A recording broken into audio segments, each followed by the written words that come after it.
Assalamualaikum warahmatullahi wabarakatuh. Perkenalkan, nama saya Aprinawati, SPDI. Saya adalah mahasiswa PPG Daljab Batch 2 tahun 2024 di LPTK YIN Wali Songo, Semarang. NIM saya 2403117036. Saya dari SDN 1 Wono Agung, Rawajitu Selatan, dengan dosen pengampu Pak Dr. Muhammad Saikan Muhid SAG MPD dan guru pamong Pak Musiono SPDI. Wassalamualaikum warahmatullahi wabarakatuh. Assalamualaikum warahmatullahi wabarakatuh. Waalaikumsalam warahmatullahi wabarakatuh. Gimana kabarnya? Luar biasa, tetap semangat, harus lebih baik. Sehat semua? Sehat. Sebelum kita mulai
Fathiyah dipimpin Surah Al-Ikhlas.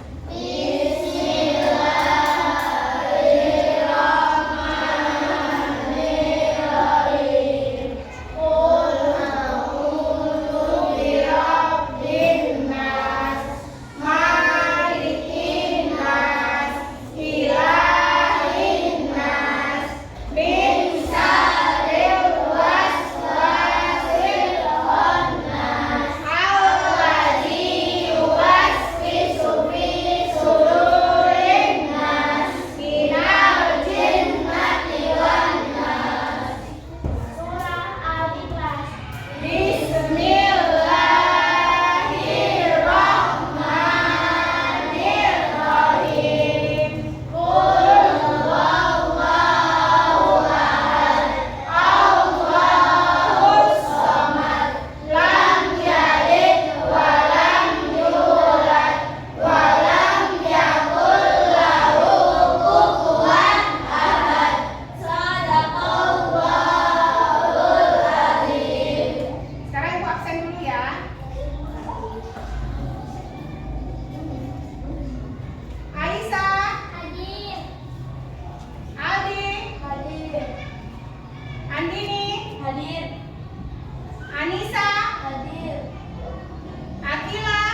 Pembebasan Kota Mekah. Itu gambar apa itu? Awal bulan Zulqa'dah tahun ke-6 Hijriah, Nabi Muhammad bersama 1.400 sahabatnya bergerak menuju Mekah dalam rangka menjalankan ibadah umrah. Rombongan besar tersebut membawa 7 ekor unta sebagai hewan kurban. Para sahabat Nabi sangat antusias mengikuti perjalanan ke Mekah, terutama kaum muhajirin yang telah lama meninggalkan kota kelahirannya. Namun, perjalanan mereka terhenti di wilayah Hudaybiyah, 22 km arah barat kota Mekah. Di Hudaybiyah, beberapa orang Quraisy bertanya tentang keperluan rombongan Nabi datang ke Mekah. Utusan Nabi Muhammad menjelaskan bahwa kedatangan mereka bukan dalam rangka penyerbuan, tetapi untuk menjalankan ibadah umrah, menyembelih kurban, dan setelah itu kembali ke Madinah. Namun, orang-orang Quraisy tetap bersikeras menolak kedatangan Nabi Muhammad dan para sahabatnya. Melihat penolakan orang-orang Quraisy, Nabi Muhammad mengutus Utsman bin Affan menemui para pemimpin Mekah dan menjelaskan tujuan kedatangan mereka. Utsman bin Affan diperlakukan dengan baik oleh para pemimpin Mekah. Bahkan, para pemimpin Mekah mengizinkan Utsman untuk melakukan tawaf di Ka'bah. Tapi tanpa Nabi Muhammad dan para sahabatnya, Utsman menolak tawaran tersebut. Para pemimpin Mekah tetap menolak kedatangan Nabi Muhammad dan para sahabatnya. Oleh karena itu, dilakukan perundingan antara kaum muslim dan Quraisy Mekah.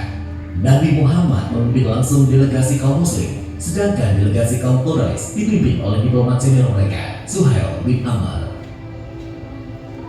Perundingan yang berjalan alat tersebut akhirnya menghasilkan beberapa kesepakatan yang isinya: pertama, pinjaman senjata antara kaum muslim dan Quraisy Mekah selama 10 tahun. Tidak akan ada tindakan buruk maupun permusuhan dari kedua belah pihak. Kedua, jika ada yang datang kepada Muhammad tanpa izin keluarganya, maka dia harus dikembalikan. Dan jika ada muslim yang datang kepada kaum Quraisy, maka dia tidak akan dikembalikan.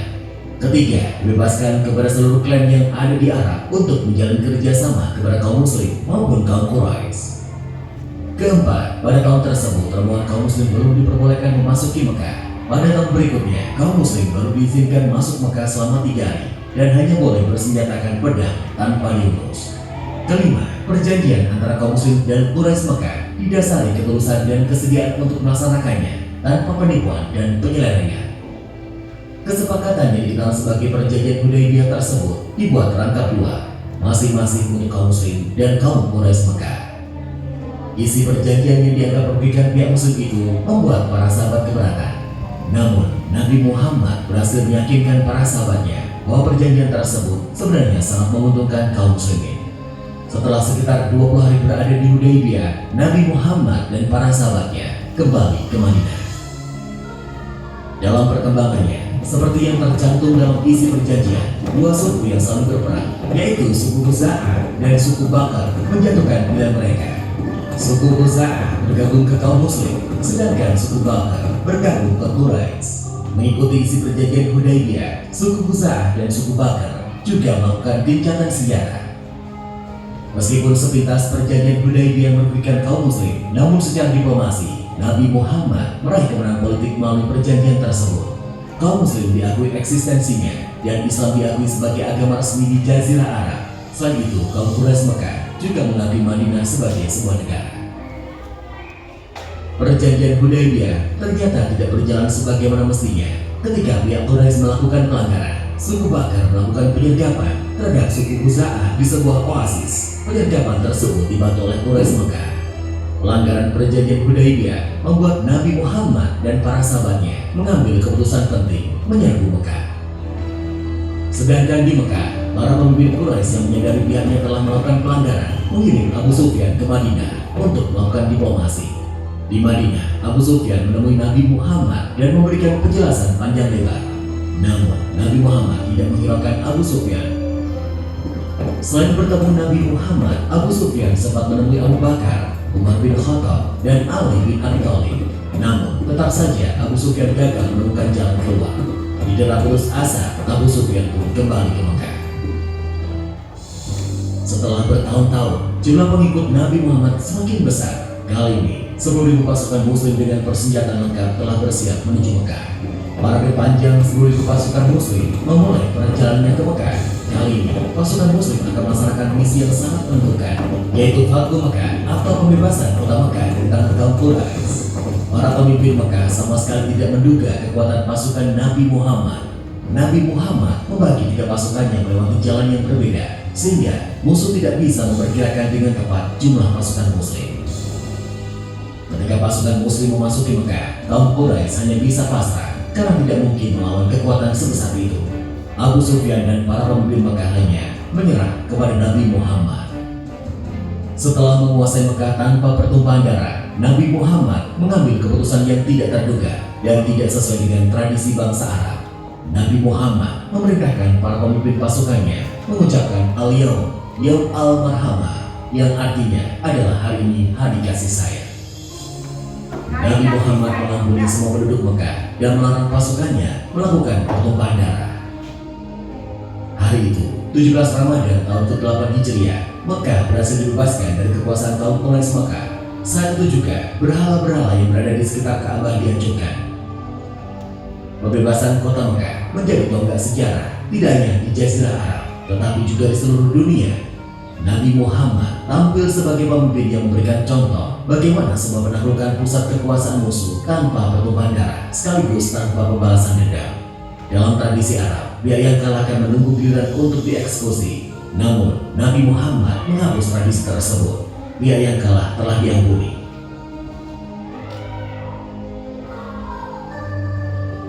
Setelah Ka'bah dibersihkan dari berbagai jenis berhala, Bilal pun diperintahkan Nabi untuk memandangkan azan.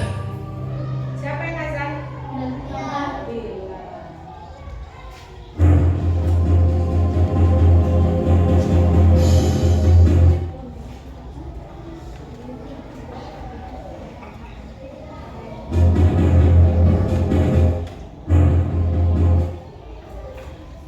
Sudah ya? Nah, gimana cerita videonya, seru nggak? Sudah paham nggak dengan ceritanya? Sudah paham. Kalau sudah paham, sekarang ibu mau bertanya, kenapa terjadinya perjanjian Hudaybiyah? Karena ketegangan antar umat Islam dan kaum Quraisy. Iya betul, kasih. Ayo, yang kedua siapa lagi yang mau jawab?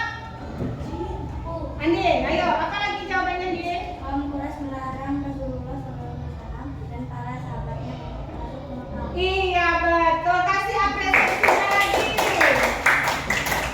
Yuk, terus sekarang tujuan dan maksud Nabi Muhammad datang ke Mekah itu apa? Untuk menjalankan ibadah haji dan mengunjungi saudaranya. Iya betul. Nah sekarang kita bagi kelompok. Kelompok 1, kelompok 2, kelompok 3, dan kelompok 4. Sekarang kita akan membagikan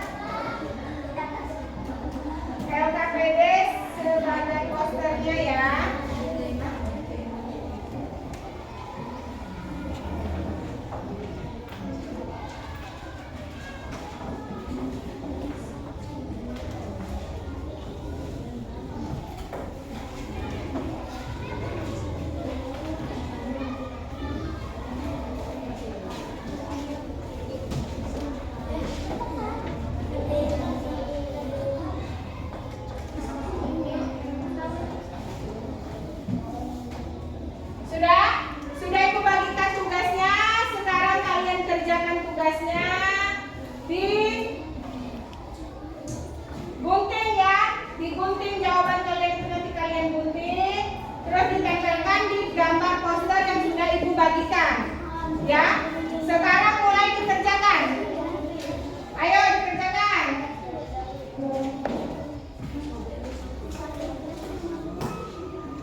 Ya, sekarang boleh pulang dari keputusan.